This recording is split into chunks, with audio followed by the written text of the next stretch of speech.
Welcome friends to camera.com channel. और मेरे पास अभी एक क्वेश्चन आ रहा है कि सर मैं क्या S5 कैमरा ले लूँ against the A7 IV camera या मैं A7 IV कैमरा परचेज करूँ। क्या ये जो प्राइस डिफरेंस है A7 IV वर्सेस S5 की ये जस्टिफाइड है, यानी कि जिस प्राइस पर A7 IV कैमरा मिल रहा है अगर हम उस प्राइस पर इसे खरीदें तो क्या जस्टिफाइड है, क्योंकि ऑफकोर्स S5 थोड़ा अफोर्डेबल है with 20 to 60 mm lens.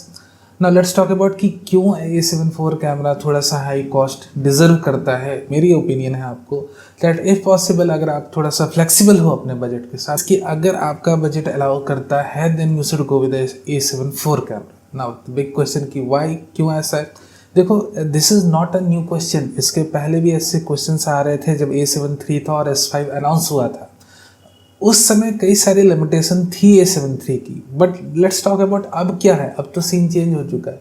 Now we have the 10-bit internal recording in the A7 IV camera. यहाँ पर जो इंटरनल रिकॉर्डिंग का मसला था A7 III में वो तो बिल्कुल ही सॉर्ट आउट हो गया।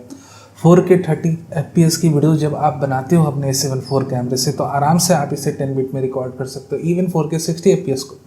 अब 4K 30 FPS की वीडियो जो अपना A7 IV कैमरा बना रहा है, ये हमें जानने समझने की ज़रूरत है। ये फुल सेंसर रीड आउट कर रहा है मेरे दोस्त। ये 33 MP सेंसर को रीड आउट करके 4K की 7K सैम्पल फुटेज को ओवर सैम्पल करके अपनी 4K की वीडियोस बना रहा है 4K 30। तो यहाँ पर जो डिटेलिंग्स आपको मिलेगी बहुत ज़्यादा मिलेगी। So you have to understand the fact कि क्योंकि ये 7K की फाइल्स ओवर सैम्पल होकर बन रहा है, so you will be getting more and more details.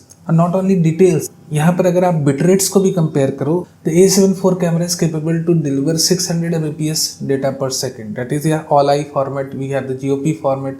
तो यहाँ पर जो बिटरेट से आप अंदाज लगा सकते हो that it's far better than S5। तो यहाँ पर जो क्वालिटी मिलेगी, जिस लैटिट्यूड की आपको फाइल मिलेगी अपने A7 IV कैमरे में, यहाँ पर अगर आप एक बहुत ही हाई ग्रेड एडिटर हो, बहुत ही ज़्यादा आप शैडो रिकवरी के साथ काम करते हो, टोनल क्वालिटी एडजस्टमेंट के साथ आपने वर्क करना है, then of course A7 IV files are best for you. A7 IV की फाइल जो है, apart from these advantages you are getting in the A7 IV camera, आपकी जो ऑटो फोकसिंग सिस्टम है। अच्छा, इन जनरल लोग क्या करेंगे कि भैया S5 की 225 AF पॉइंट्स है DFD वाली और अपने जो A7 IV कैमरा उसकी 759 है हाइब्रिड वाली। ऐसा नहीं है। DFD को पहले समझना पड़ेगा। It is actually depth from defocus, और जो डेप्थ फ्रॉम डिफोकस है इसकी वर्किंग प्रिंसिपल जो है वो एक्चुअली है कंट्रास्ट डिटेक्टिव सिस्टम पर बेस्ड। इन शॉर्ट, अब हम समझ गए कि of course it is DFD but it is coming out from CDAF and it is actually a CDF system. तो क्या होगा, देखो अब S5 के साथ काम करना है तो ऑफकोर्स कुछ एक ट्रिक्स जैसे हैं इनकी कि अगर आपको एक कॉन्ट्रास्ट रेशियो मेंटेन रखना होगा। If you want to have proper AF working in your camera, अगर कॉन्ट्रास्ट रेशियो है काफ़ी ज़्यादा हार्श कॉन्ट्रास्ट सिचुएशन में इसके साथ काम करने में थोड़ी बहुत दिक्कतें आपको आएगी ना। If you are keeping a higher frame rate with the S5 camera then the AF performance is slightly more better. देखो, मैं क्यों AF के मसले के ऊपर इतना ज़्यादा प्रेशर देता हूँ कि भाई आपके कैमरे में AF अच्छी होनी चाहिए। The first thing is now we are shooting 4K 30 FPS 60 FPS। पुराने ज़माने में जब लोग बना रहे थे picture, of course at that moment resolution was limited. सारे लोग उस वक्त फोकस पुलर्स का यूज़ कर रहे थे then, but now it is situation is changing. Even though आप सिनेमा कैमरों में देखोगे तो FX3 और C70 की एंट्री हो गई है जो कि बहुत अच्छी एफ सिस्टम के साथ है। क्या होगा कि आप शूट एंड फॉरगेट मोड पर चले जाओगे, यानी कि AF परफॉर्मेंस इसकी बहुत बहुत उम्दा रहेगी and you don't have to care कि भैया मेरी आउटपुट कैसे आ रही, क्या AF जो है जिस पर मैंने टैप किया है या टच किया है क्या उस पर ये प्रॉपर AF ले रहा है। मान लो थोड़ी बहुत इश्यू के साथ आपने एक सीक्वेंस रिकॉर्ड भी कर ली तो क्या आपको टेक्नोलॉजी माफ़ कर देगी? बिल्कुल भी नहीं करेगी। और मान लो आप दोबारा उसे शूट नहीं कर सकते हो, in any case then you have to change your script और कुछ अलग आपको काम करने होंगे उसे मैनेज करने के लिए। सो इन सारी चीज़ों से बचना है तो एक ऐसा रिलायबल कैमरा खरीदो जिसकी AF पर आपको पूरा 100% भरोसा रहे, परफॉर्मेंस पर भरोसा रहे, एंड अदर देन दैट आपको कोई और एक ज़रूरत नहीं है। एंड मैं इस कंपैरिजन को एंड करना चाहता हूँ इस स्टेटमेंट के साथ कि भैया ये दोनों कैमरे तो नेटफ्लिक्स अप्रूव्ड है नहीं। ऐसा नहीं कि कोई एक ऐसा कैमरा S5 नेटफ्लिक्स अप्रूव्ड है तो भैया सब ताक पे रख दो, A7 IV लेना ही नहीं मुझे क्योंकि S5 से शूट करूँगा तो इसे अप्रूवल मिल जाएगी फॉर अ लार्जर प्रोडक्ट। ऐसा कुछ है ही नहीं। सो इन दैट केस जब ऐसा कुछ है ही नहीं then it's better to go with the A7 IV camera. And again with the A7 IV camera you are also getting the E-mount support. अब E-mount support के चक्कर में क्या होगा, आपको बहुत सारी लेंसेस मिल जाती है, सैमयंग की मिलेगी, टैमरॉन की G2 लेंस आई है नहीं, तो एक अफोर्डेबल रेंज आपके साथ पड़ी हुई है, एक higher end range G master और GS रेंज पड़ी हुई है.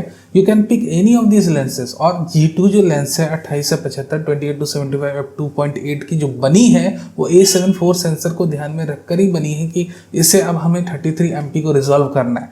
सो इन दैट केस अगर हम हर एक चीज़ को आपस में जोड़कर देखें तो A7 IV कैमरा आज की डेट में किसी भी बिगनियर के लिए जो भी शुरुआत करना या ऑलरेडी जो शूट कर रहे हैं, चाह रहे हैं अपने APS-C से अपग्रेड करके अपना आना चाह रहे हैं फुल फ्रेम फॉर्मेट पे, it's a good camera, you can start with it.